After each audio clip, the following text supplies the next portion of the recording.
another in our series of Middle East brown bags. I see some new faces, which is a pleasure. Let me get out of the light here.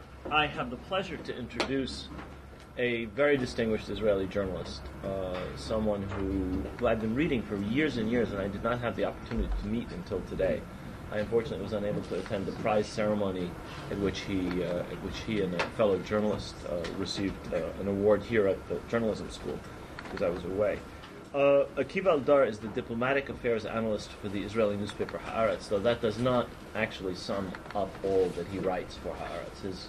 His writings cover a much broader range than that title would indicate. He's been covering developments in the Middle East for 20 years, and he is the co-author of a new book, whose title I will mention. And actually, that's the title, Lords of the Land. Mm-hmm. And that's the title of his talk, in fact.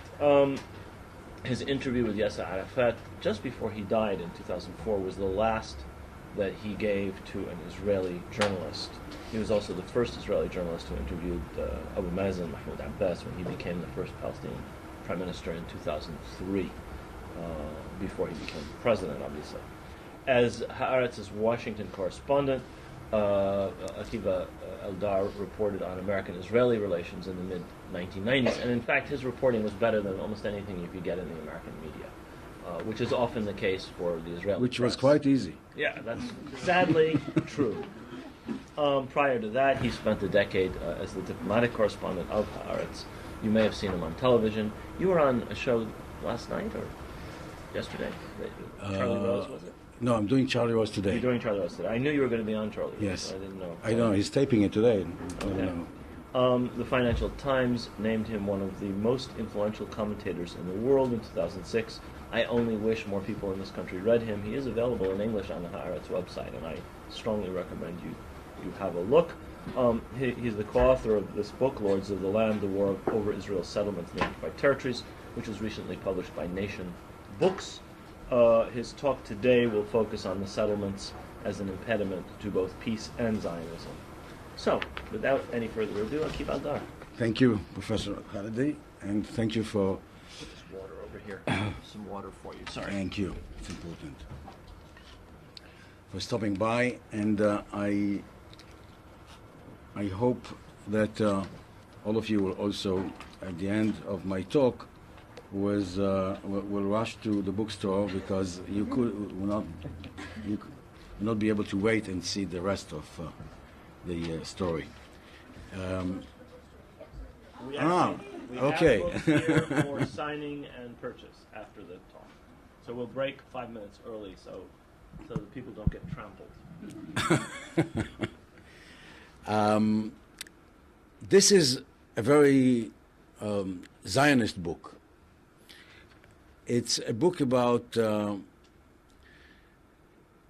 people and not only settlers, people on both sides of the aisle, the settlers, and actually they are not on negative sides of the aisle, which are the settlers and the Israeli establishment, the political establishment, military, legal.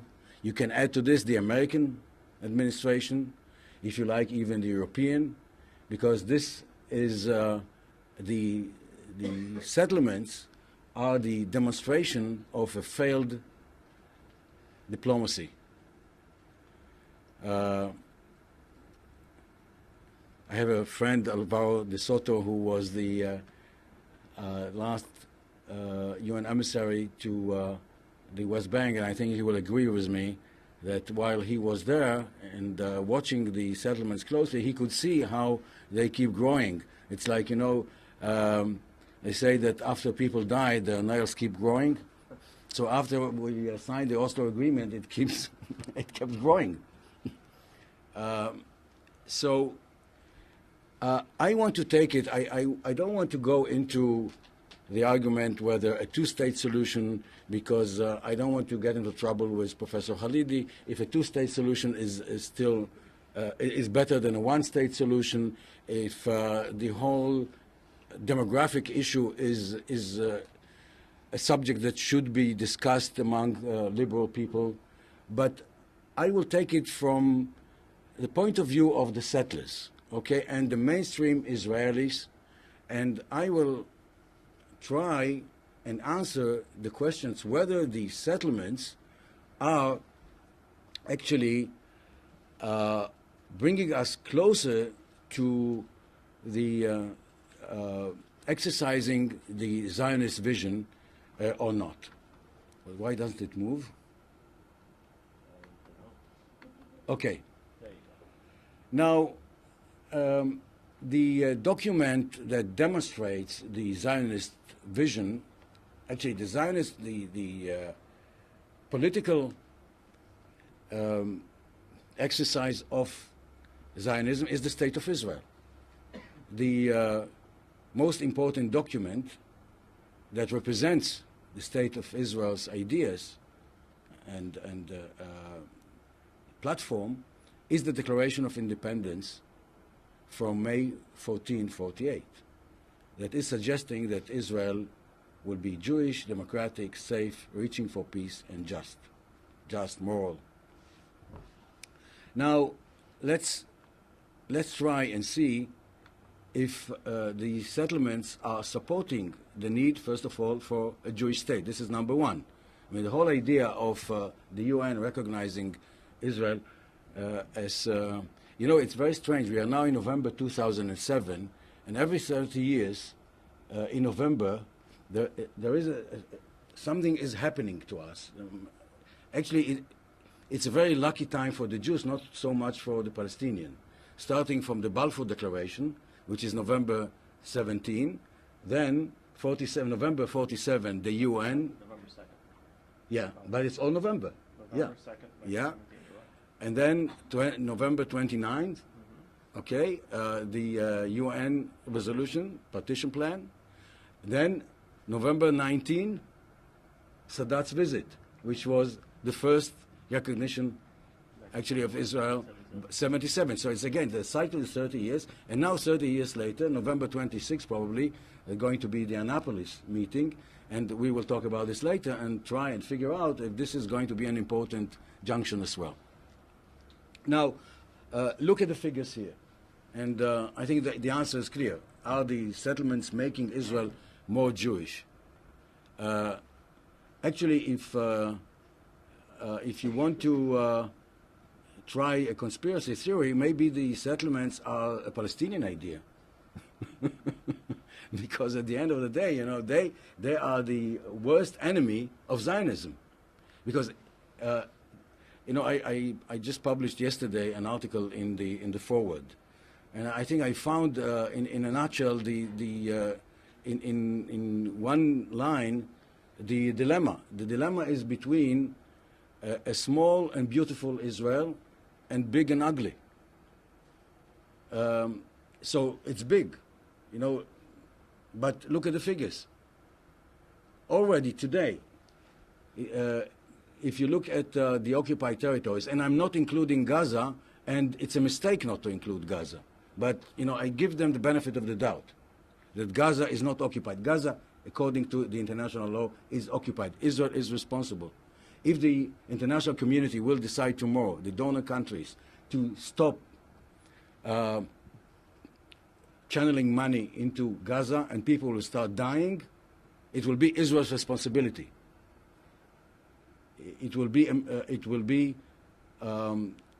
Israel's responsibility because we control the crossings, the airspace, and the seaports, which doesn't exist.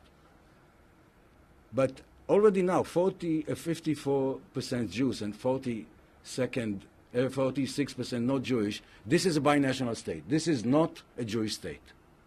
By universal parameters, this is already a binational state which discriminates part of its population. It's not Jewish and it's not democratic, and we will get to democratic state now. Now, this is what the Declaration of Independence is suggesting. They used, at that time, they didn't know what the gender is, so they used sex, as you see, a race or sex. This is the official translation. I didn't translate it myself.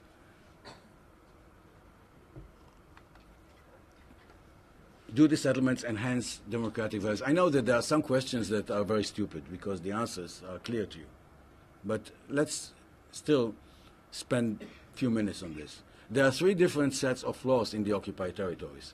There is the Israeli law that applies to the Israelis, to the settlers, to the Israeli army, to Israelis who visit the settlements. They can use different roads.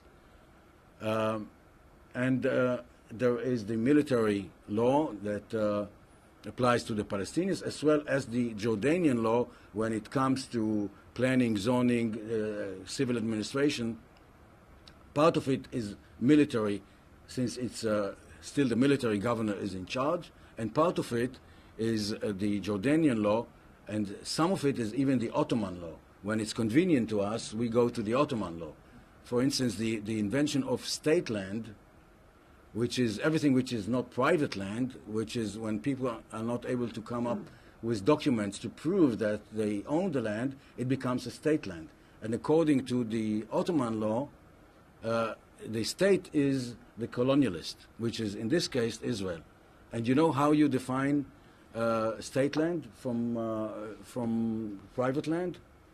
It starts where you cannot hear somebody shouting from the village. This is the Ottoman law.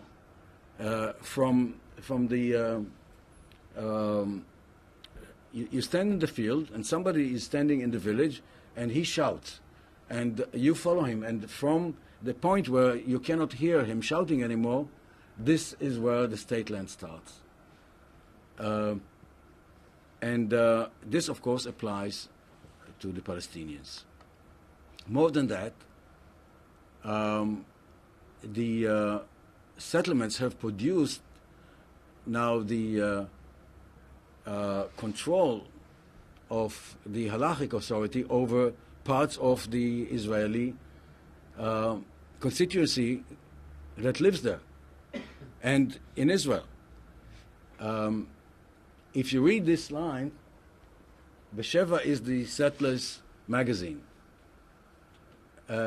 This relates to the disengagement.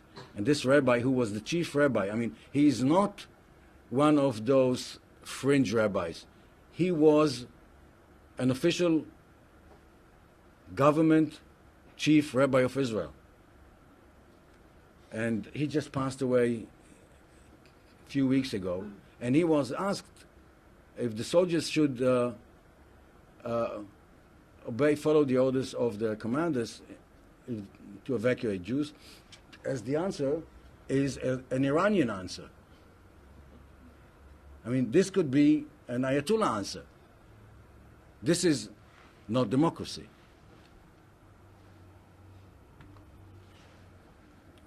The idea of establishing a Jewish state after the Holocaust, of course, was that the Jewish diaspora deserved to have a piece of land, safe haven for the Jews, who will have a place on earth to escape to. The international community was even willing to turn a blind eye to the fact that it was on the cost of the Palestinian people because of the trauma of the 6 million people who perished. And the idea was that if things like this will happen again, if the Jews who suffer from anti-Semitism will have a safe place. In the Middle East it happens. I mean, they didn't, you know the story about Moses, why he brought us there, that he was a stutterer, and actually when he was asked where should we go, he wanted to say Canada, but the Jews were impatient, so they went to Canaan.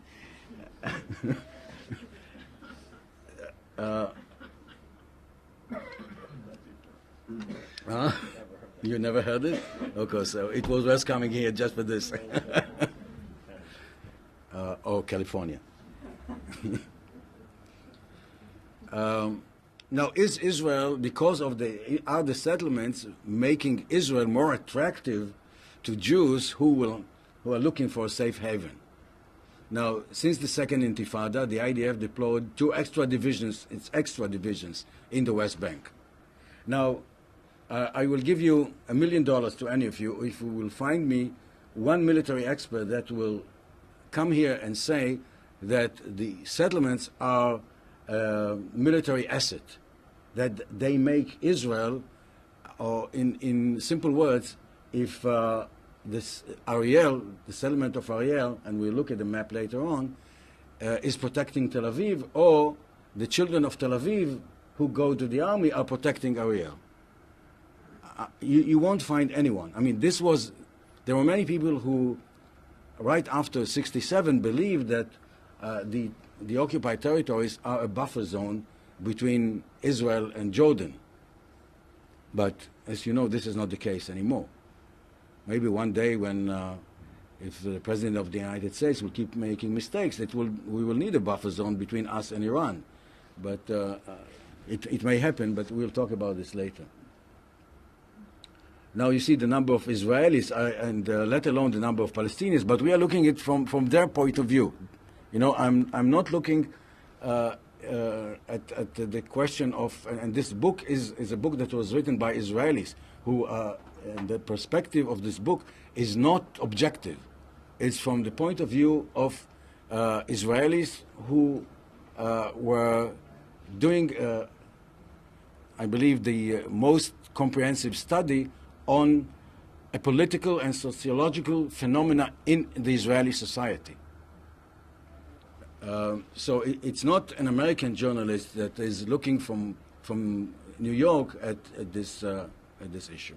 Actually, it's amazing that this is the first book that was ever written on the most interesting and important political developments in Israel since the establishment of the state. You see the budget of security for the occupied territories. And this is mainly to send the soldiers to do police work and to escort the settlers' children, their daughters, to and sons to ceramic and ballet classes. This is what our soldiers are doing. And from a security point of view, I don't know if you follow this, but the military analysts believe that the one explanation of the blunder of the last Lebanon war, that the IDF was not prepared because they were busy doing police job in the West Bank instead of training for the real thing. And the budget of the Ministry of Interior Security was doubled because they have to check bags everywhere in Israel. And they have to check bags because we don't have peace. And then we get back to this later. And we don't have peace because we are trapped by those settlements, and there is no Israeli government that is able or willing to give them back. Now, this is easy. Are the settlements making us fulfill this vision of peace, to extend our hand to all our neighbor states? Now, are the settlements promoting peace? East Jerusalem, which was the first one to be annexed, and then the settlement blocks that are becoming now a big issue between us and the Palestinians, because in return for the settlement blocks, we will have to offer something. As you know, the Palestinians made it very clear that the 22% of Greater Palestine or Greater Israel is not negotiable. This is true since the Algiers Declaration in '88, which is also November. November 15. And this is not going to change. As Professor Khalidi mentioned, I interviewed Arafat, I interviewed Abu Mazen, I interviewed Salam Fayyad, and I hear from all of them the same message. The message is that we don't have a mandate to give 1 inch more than we were authorized by the PNC, the Palestinian National Council, the PLO, that hardly exists now, in '88.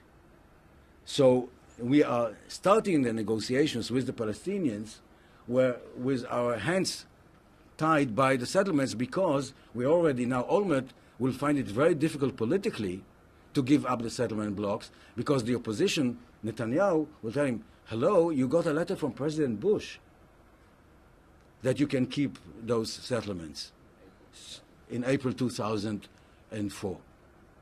And so you are giving away the Palestinians what you got from the Americans?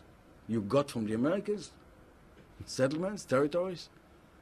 So it gets the whole thing much more complicated. I mean, the negotiations are much more complicated. Just close your eyes and just envision that we didn't have settlements and we had just to negotiate the occupied territories that were kept as, we heard at the beginning in 1967, as bargaining chips.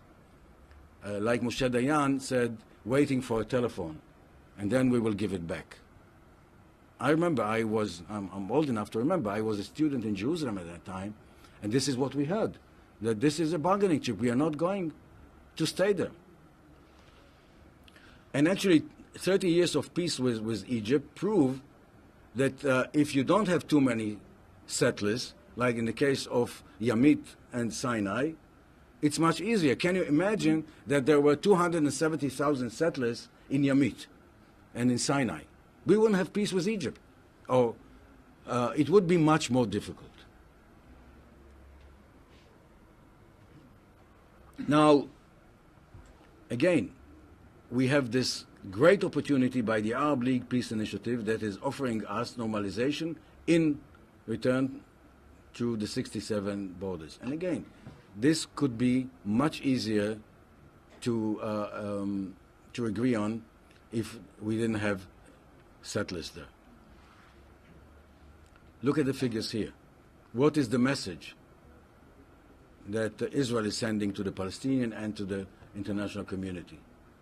In Oslo, 93, which was supposed, this was the common wisdom to lead to a two-state solution, which means two-state solution bring Israel back to the 67 lines.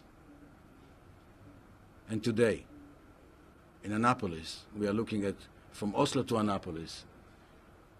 Now, this is without Jerusalem. Jerusalem, we don't deal with Jerusalem in this book because this book in Hebrew was 650 pages. In English, it would be more than 1,000 pages. And Jerusalem would require another 200 pages, so we gave up. But Jerusalem is, of course, is occupied territories. But this is bad enough, so, you know. Look at the separation wall. Separation wall is 790 kilometers. You know what is the length of the Green Line? 350 kilometers. And why? What is the difference? The settlements. And we will look at those fingers that Israel is sending penetrating into the territories, turning the wall, which was officially called the security wall, into settlements wall.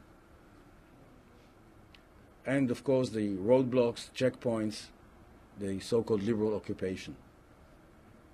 And of course the settlements are, if we're talking about peace, it's not only with the Palestinians, the settlements are making it harder for us to maintain this cold peace we have with Egypt and the little warmer peace with Jordan. A just state. The Jews first attained statehood, created cultural values will be based on justice envisaged by the prophets of Israel. Are they promoting justice? It's injustice, it's double injustice. It's justice towards the people in the occupied territories. You see, we took 40% of our land to build only on 2% of the land, let alone water. The settlers are getting as double amount of water that the Palestinians get. 40% of the settlements were built on private Palestinian land, especially in the Jordan Valley. I don't know how many of you know the story, that almost all the settlements in the Jordan Valley were built, and this is according to the state's comptroller report, illegally on Palestinian land of the displaced Palestinians. Some of them are double refugees, people who fled in 48 or were drawn up in 48. They moved to the Jordan Valley, and in 67 they moved to Jordan. There are about 350,000 of them sitting on their suitcases, hoping to be allowed to go back. Israel, since the Intifada started, is not even allowing them to visit their families. We used to have the summer visits. You remember, we stopped all this.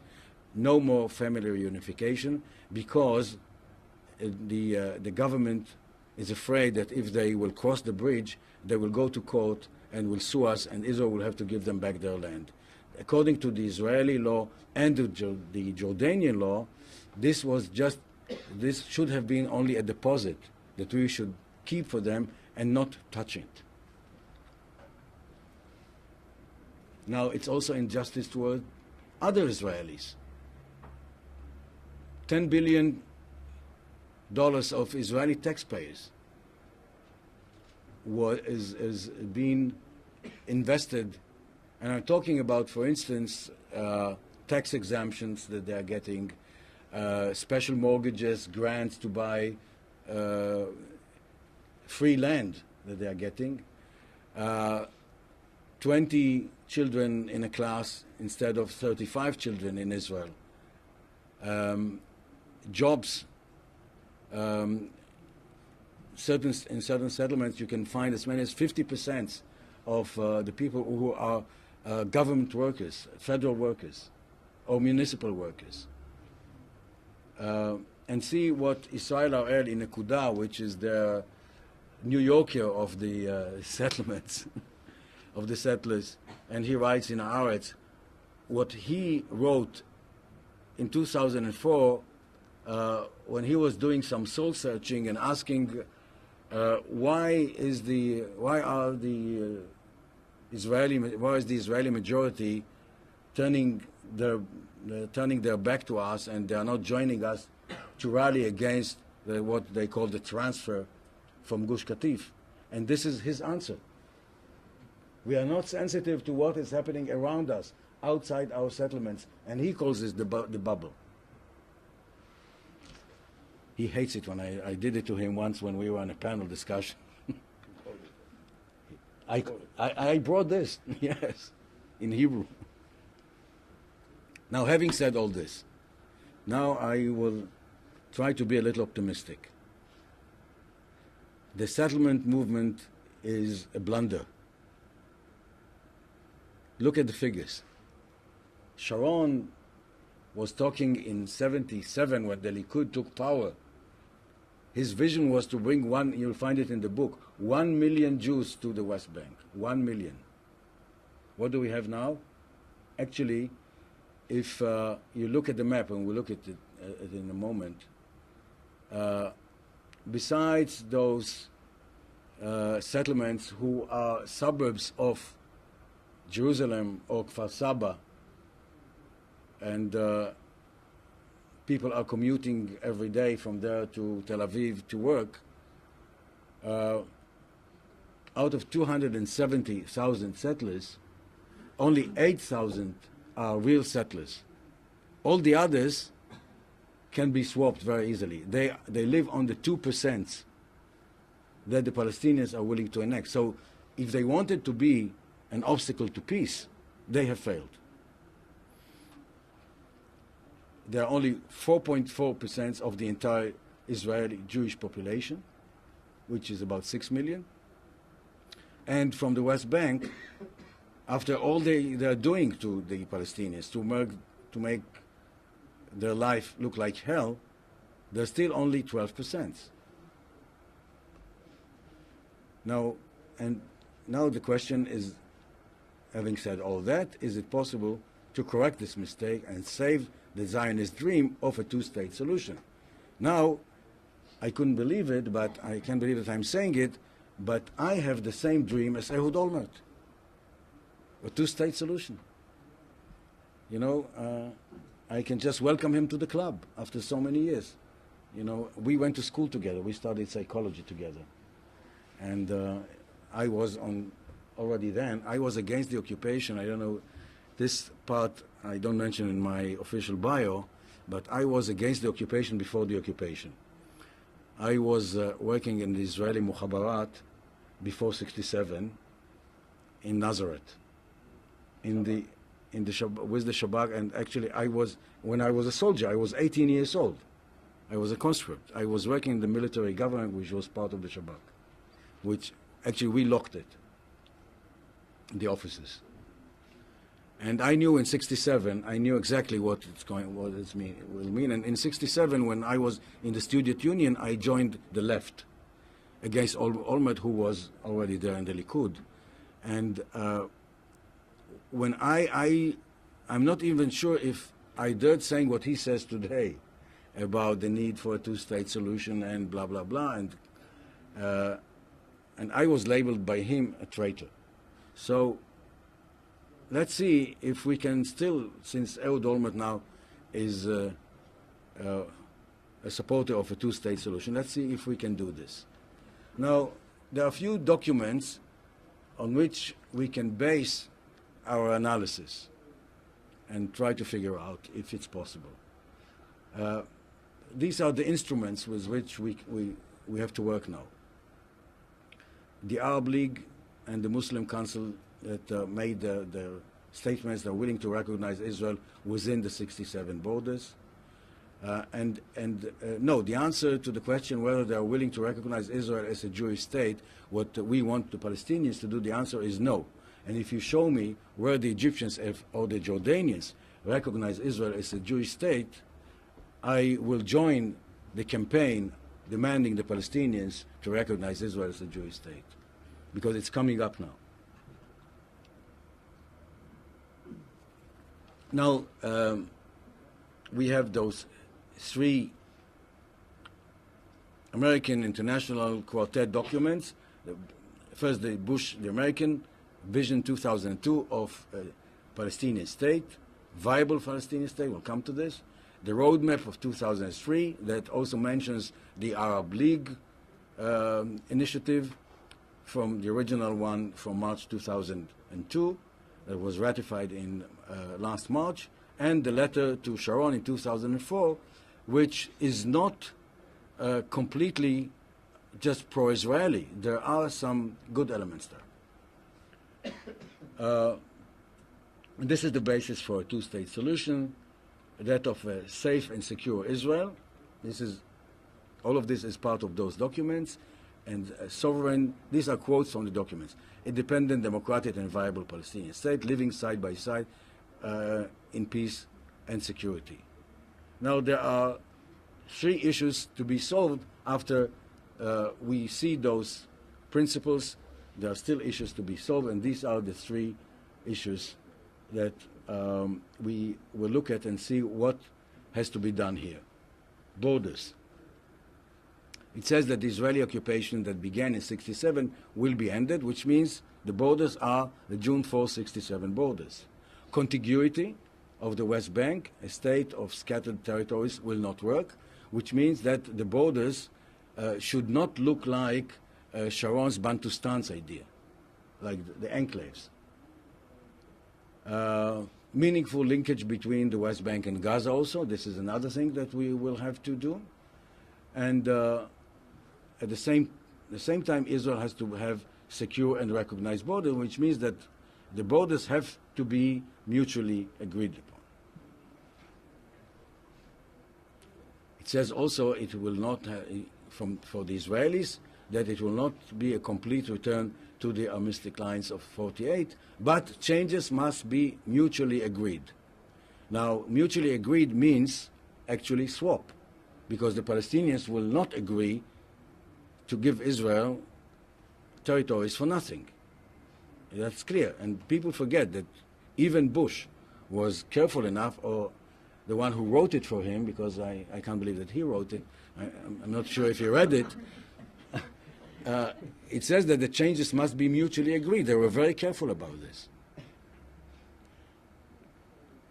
And the borders will reflect the realities, which is the blocks. But again, if it has to be mutually agreed, of course, there has to be some symmetry here. And this is what is missing in if we are looking at the document that has to come out of Annapolis. It has to be clear that it has to be symmetric and there has to be equality, which these words are missing in the documents. And here is the map that we will have to start working on. Now, the green line is very clear. You see the green line, Jerusalem municipal borders, the Jewish locations. What map is this? Is this an official map of whom? No, this is the green line. Get you a pointer. Yeah. This is the green line. This is the Geneva Accord borders. You know, the Geneva, the Berlin, Abu Dhabi. And this is the barrier. You see? So that's a Geneva. This is the Geneva map. Okay, so it's not an official map. No. This is, here you have three different lines. You have the green line, you have the Geneva Accord, and you have the Israeli barrier, which is the wall, as you see here. Now, the wall is still not completed here. If you take the Geneva line, this is 2%. If you add to this the original route of the wall, you end up with 8%. The problem is that we don't have 8% to offer the Palestinian, which is not inhabited. And if you remember, if you followed Abu Mazen's statement from a few weeks ago, he was mentioning the figure of 6,240 square kilometers that Israel will have to give them back. And he said we will be willing to swap 2%. 2% is exactly the you see, here is the route of defense here goes along the green line. You see? Now,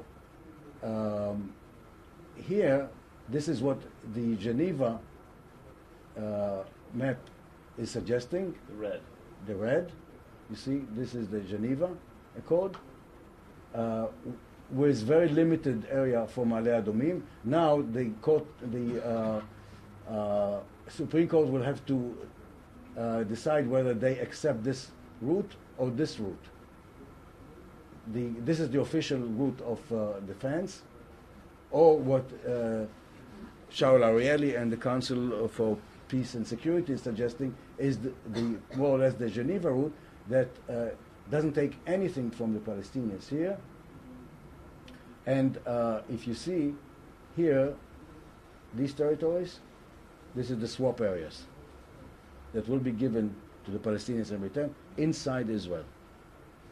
Okay, so this is the 2% here and 2% here that will be swapped.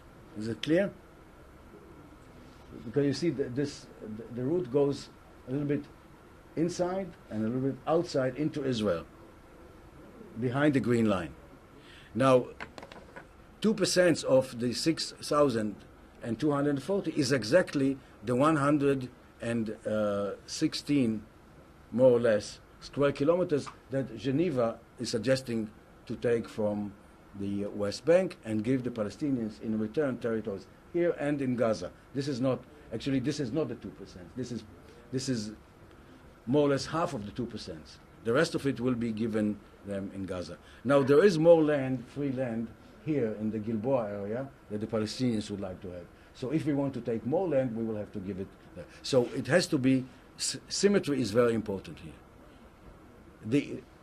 As long as the total is 100% of the 22%, okay, of the 100%, which is the entire territories of Israel. Refugees. Any question about borders, because it's a little complicated? It's clear, okay. Next is refugees. Now, I think that the Arab League took a very important decision by saying that it has to be agreed upon. Now, I know that many Palestinians will not agree with me, especially those who live in the diaspora, that Israel actually has now a veto. The Arab League gave Israel a veto, because if it has to be agreed upon, it is very clear that Israel will not agree to the right of return. Tzipi Livni made it clear that even one Palestinian will not be allowed to go back on the basis of the right of return. Now, I think that the missing components here that have to be worked out in Annapolis is compensation and rehabilitation. I think that 194 is missing here, and I should have added it. 194 must be here, because if you take off 194, there is no compensation also, because 194, Resolution 194 is, actually it's not, it's a UN General Assembly, is not the Security Council, which is different, is offering the Palestinians the choice between compensation and return. So if you take it off, you take off the basis for the Palestinian requirement of compensation, or their argument for compensation. And mutual respect of rights. I think that mutual respect is a very, very important element. I'll tell you a little story that comes to my mind when I talk about respect, that will give you an idea what I mean. And there is symmetry here. A couple of years ago, I was, besides being a journalist, I was also a member of a workshop on Jerusalem.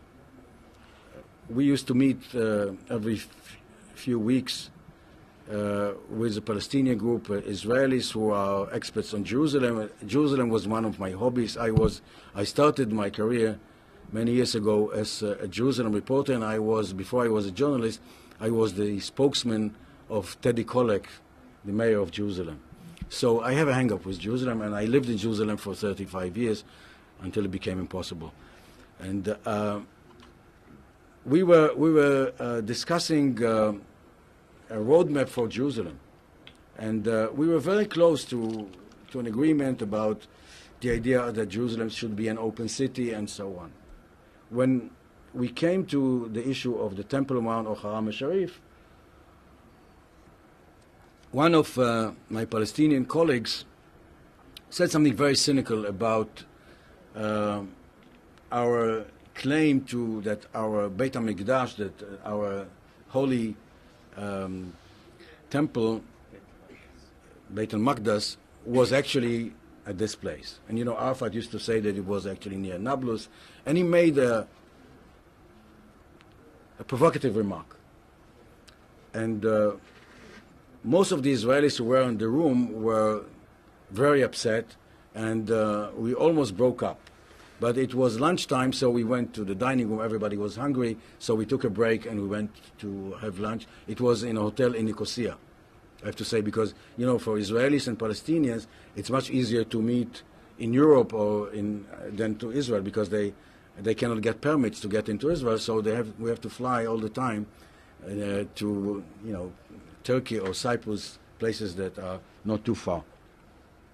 And Nicosia actually was a good place because it's also a divided city, so we could learn something from the Cypriot people. They came over.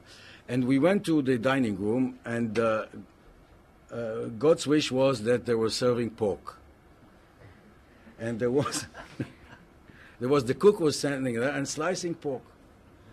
And guess what? All the Israelis were lining up. And all the Palestinians went to the buffet. And one of the Palestinians, maybe you know him, Samih al-Abed, I saw him standing there and smiling to himself, you know, looking at us. And I went to him and I said, Samih, what's your problem? He said, you're crazy. I mean, I cannot figure out anymore what you're up to. And 5 minutes ago, you wanted to kill us because we said something, we dared saying something, you know, questioning your attachment to the Temple Mount. And here you are eating pork. So, you know, I said, now I understand, I know what is the solution. I will never understand why it is important to you that I will recognize your right of return, and probably you will not figure out why, for a secular Jew like me that eats pork and shrimps and drives on Shabbat and is doing every possible sin, why it is important to me that you will recognize my attachment.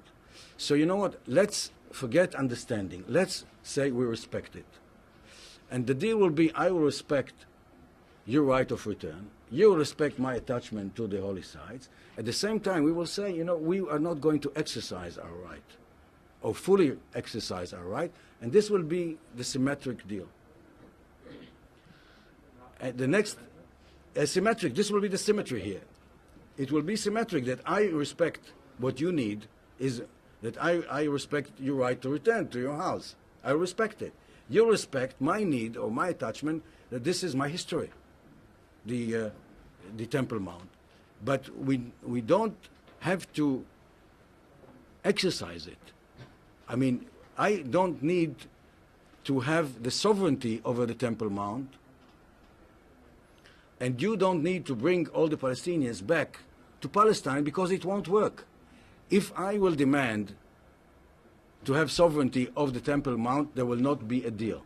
If you demand that there will be a full recognition and implementation of the right of return of Palestinians to Israel, 4 million Palestinians, there will not be a deal, even if you have the right to do this. Even if it's immoral to say that you don't have it. It's not practical. And it's not practical for me to say, I want to have sovereignty, I want to have the Israeli flag on the mosque. It's crazy. It won't work. It won't fly. So, you know, we have a kind of a bumper sticker of the Ministry of Transportation. On the road, don't be just, be smart. I mean, you can cross the green line and still get killed because maybe there is a crazy driver there. So you end up, you know, in hospital in the best case, and you go and you say, I was right, I crossed the green light. So maybe, not maybe, the Palestinians have the right. And the question is, how do you deal with it? I think that this is one of the options to work out an agreement. Jerusalem,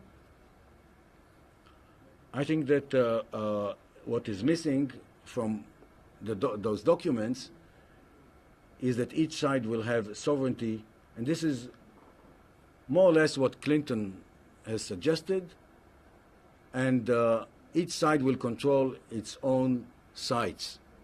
And of course it's much more complicated than it looks, but I think that if this will be agreed, if this will be the philosophy this will be the attitude of both sides that they can agree upon, I think, and Jerusalem should be an open city, we can work something out. And this is the most important thing, how to get there. What I was showing you was the light at the end of the tunnel. Now let's look for the tunnel. Is there a tunnel? And this is, again, security, Israel's needs for security. This is part of the roadmap. Israel must remove unauthorized outposts, part of the roadmap. Now what is missing is a relevant timetable, because according to the roadmap, the Palestinian state should have by now also celebrate its second anniversary, because it should have been by the end of 2005. Now we are at the end of 2007. So, of course, we need a relevant timetable for negotiations and maybe benchmarks. And I didn't write it, but I think that we need sticks and carrots, or we need a clear and vigorous international American involvement with sticks and carrots. What we need is the process to be immune against violence from both sides. That violence will not be a pretext to stop the process. That the message to people who are not interested in the success of the process should be very clear. You will not be able to, nothing will stop it, as long as both sides are committed. What I mean is that the radical parties, both in Israel and in Palestine, will not have the upper hand. Thank you very much. Thank you. Okay, we have about 20 minutes for questions. If we want to give just a bit of time for people to get books if they're interested. Questions? Just identify yourself. Seth, you were in the middle of a question just before. You were about to ask, so why don't you be the first? First of all, my first point I want my first question is concerning the distinction you make between Zionism and settlement. This is very, very convenient that you hear in Israel that this is different from Zionism. I want to ask you, do you think the people who were kicked out in the Jordan Valley in 48 and then kicked out for the settlement see any difference? It is the same thing. Just because it happened in a different time doesn't make it any different. So I think your distinction between drawing the settlements as an enemy of Zionism is pretty, doesn't really hold for scrutiny, because I think settlements are the natural extension of Zionism. And I see no difference between one of the two. And this brings me to the main point, which is when discussing the issue of peace, so you ignore Jerusalem from your analysis, and you ignore the majority, you look at the majority of settlers, you find there are only a few thousand settlers that are the problem if we just get rid of them. I mean, in a nutshell, what this sounds like is, in order for peace to happen, Palestinians need to give up a lot of what is theirs, and Israelis need to give up a lot of what is for the Palestinians as well. Mm-hmm. So, I mean, what is Israel giving up on this? I mean, to achieve any sort of peace, you talk about compromises.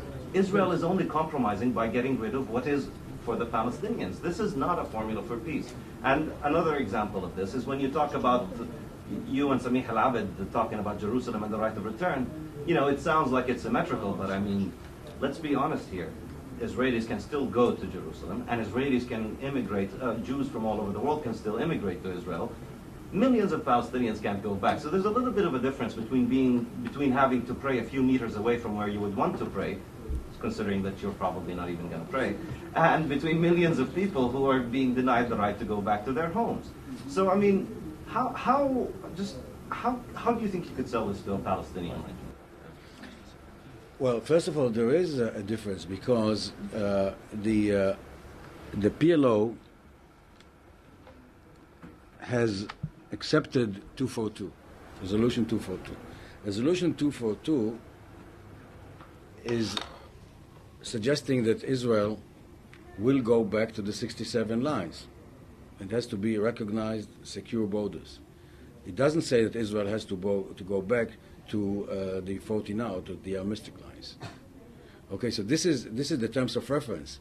This is the terms of reference since Madrid, since we started negotiating with the Palestinians. The letter of invitation that was accepted by Arafat was 242. So we are not negotiating Haifa. We are not negotiating Jaffa. This was accepted by the Palestinian. So this question should be directed not to me, but to the PLO. But we're still negotiating the right of return. No, the right of return. I don't think Saif was suggesting negotiating Haifa. Yeah? No, I'm talking about the right of return. You were talking about The right of return, I can, first of all, I can tell you that there are some experts who argue that 194 does not mean the right of return. Okay? The right of return, the phrase right of return does not appear in 194. But I wouldn't go into this. What I want to see is an agreement. I don't want to see an argument. You know, I make a living out of covering this peace process and writing about it. But if we will keep arguing about it, further, you know, I'll tell you more than that. We spend so much time on the right of return that we forget the refugees.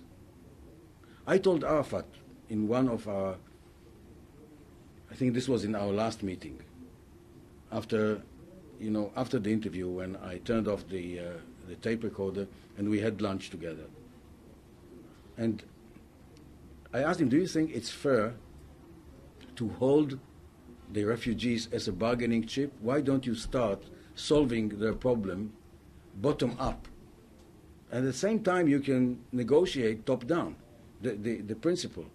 But give them the option, at least to those who want to immigrate to the West Bank, to Canada, or to get the money, okay, to rehabilitate, to send their children to school in Syria or in Jordan.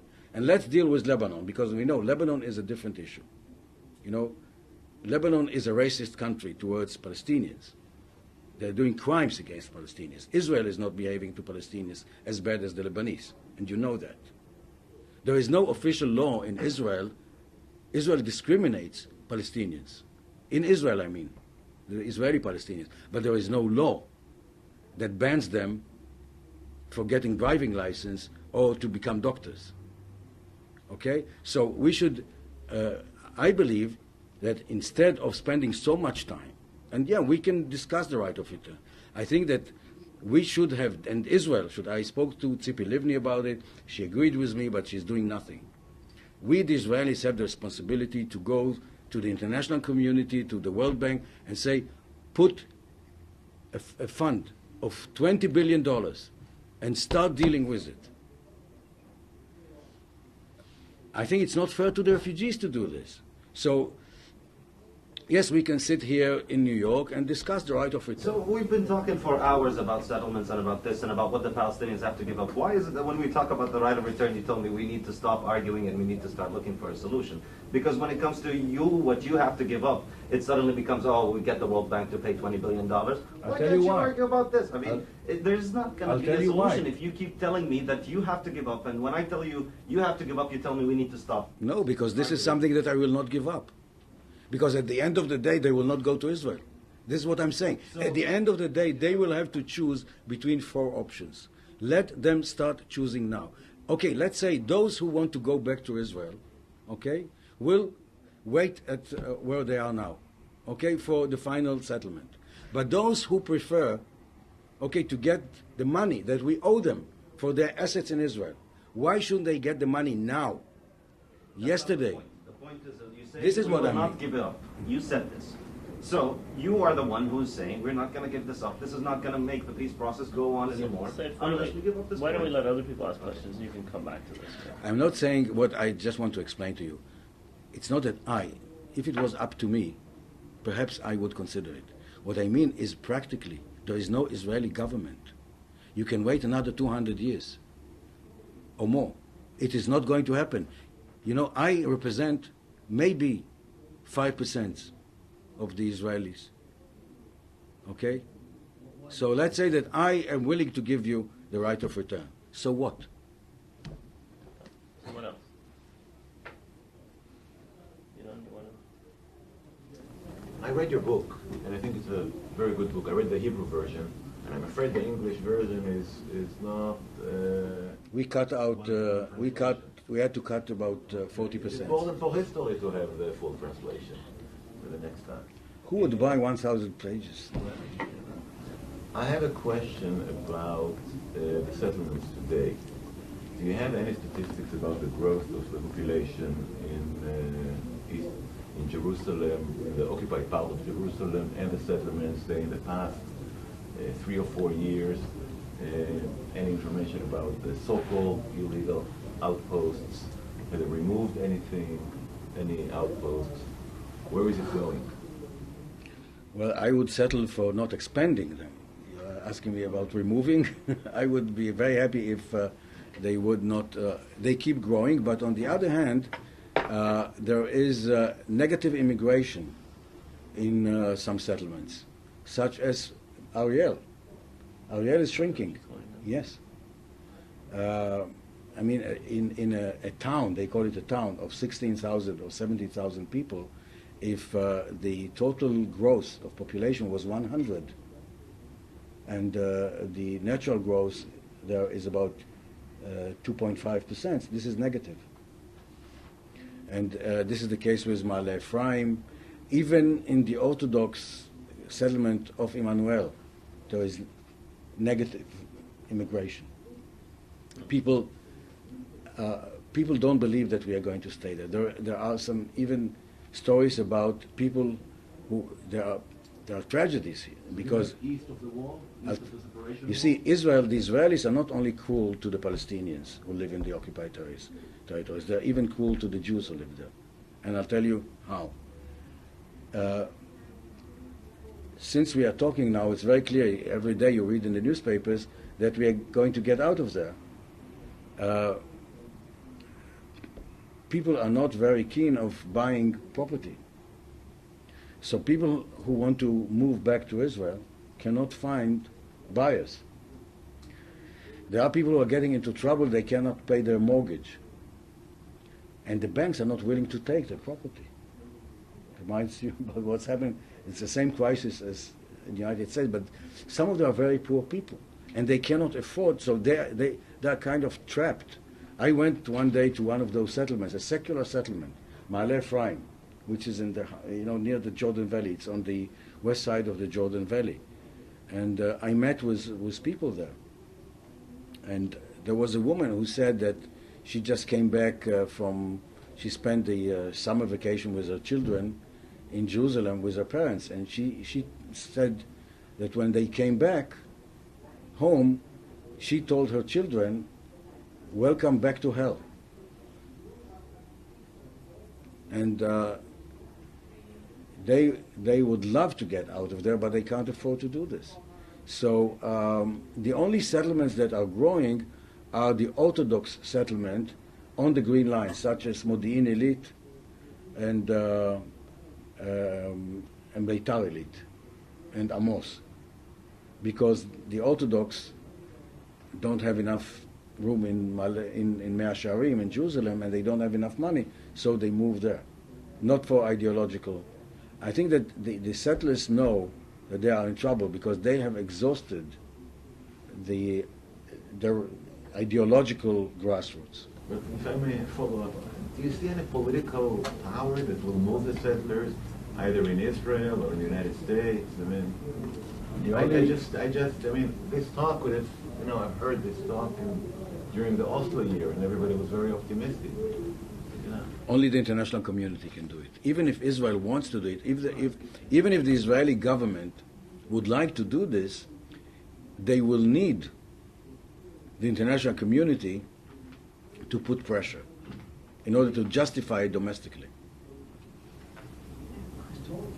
Actually, I want to follow up on what you were saying. My name is Tanya Domi. I work at the university. What I'm interested in is this upcoming Annapolis meeting, and just how much do you expect out of this meeting with the Bush administration really in its last months? And does Tony Blair bring anything to any of these processes, in terms of his role, maybe perhaps in relationship to Europe, when you're talking about the international community? Because, quite frankly, from my personal standpoint, I can't imagine that Bush is going to deliver much on this. He's been so haphazard. We've been in and out, and I just haven't seen really a sustained commitment that is competent or effective. That's my viewpoint. On the other hand, I can give you 3 examples of lame duck presidents who took great efforts.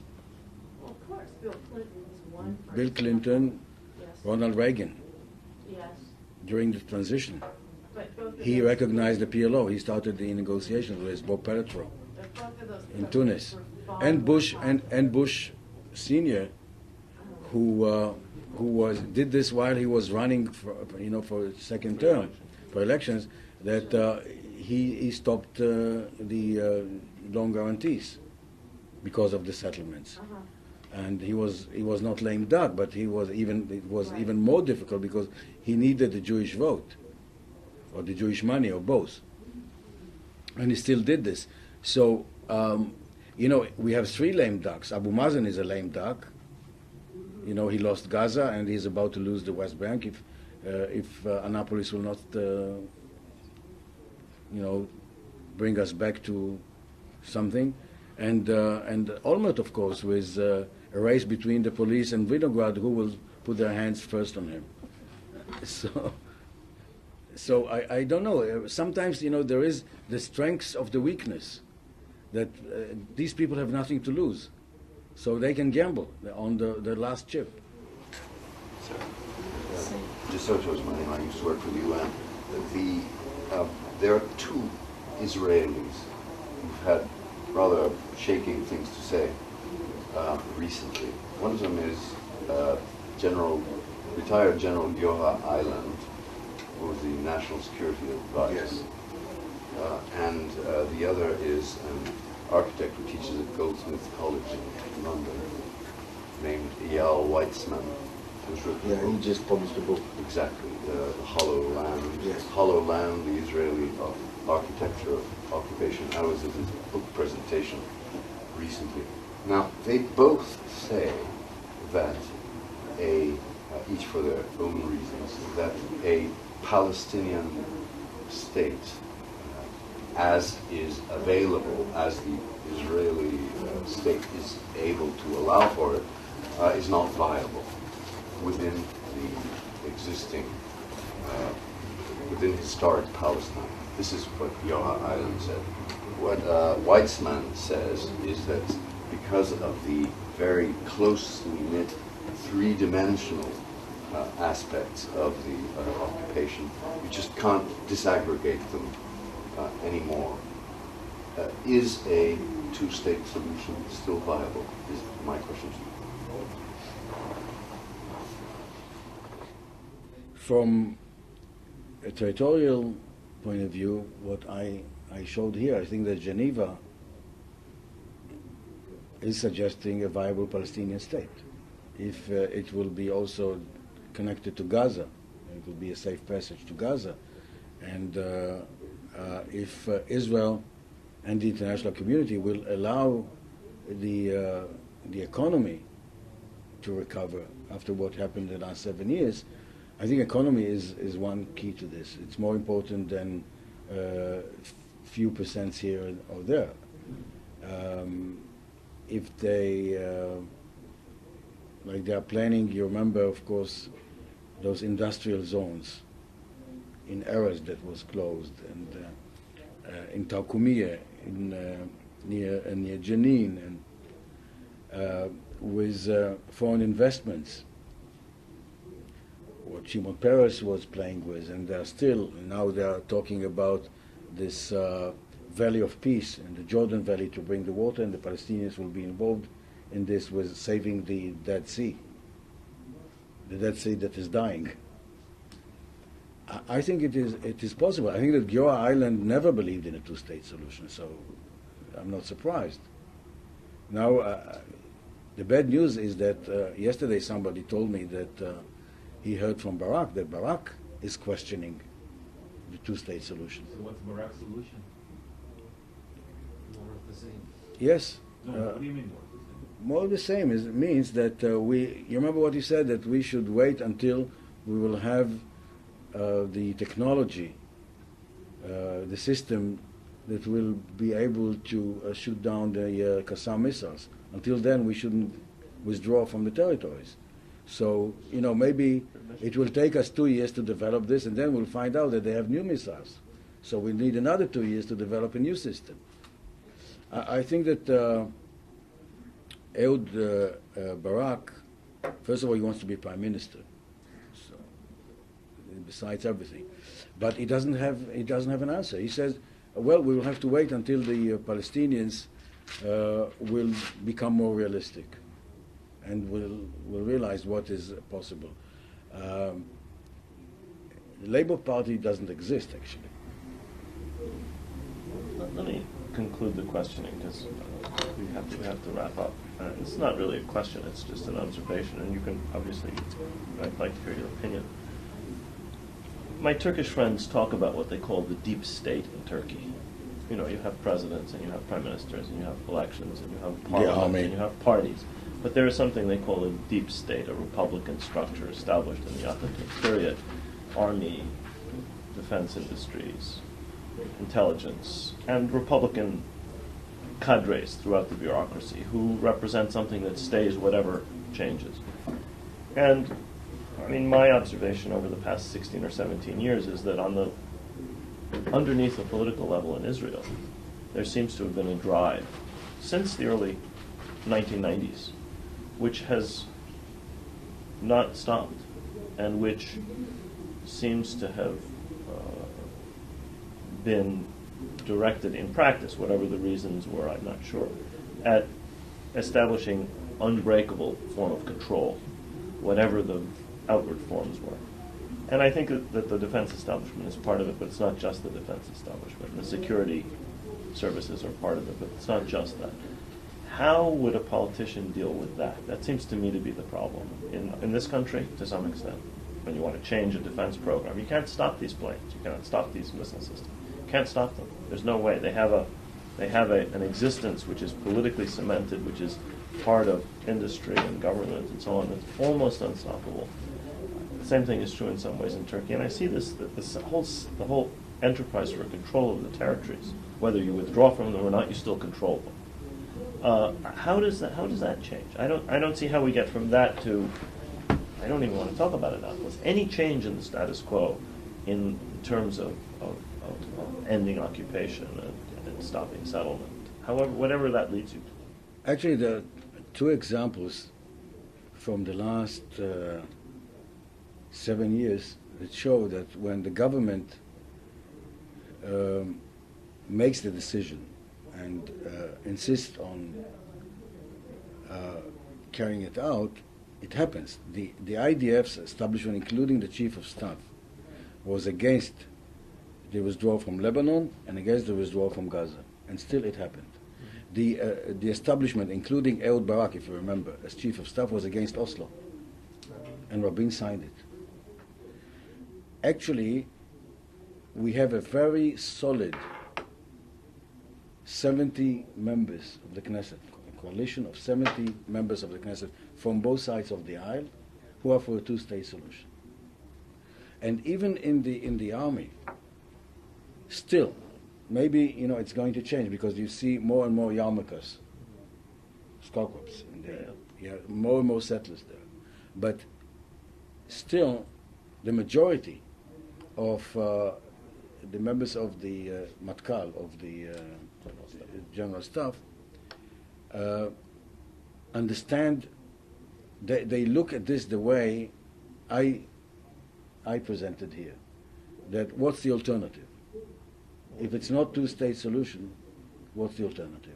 So they understand. But you're right. When you were talking, I was thinking about something that wasn't mentioned and is not mentioned in the media, and was not in the presentation. The question of airspace. Who controls airspace in the West Bank? Now, I was talking about land.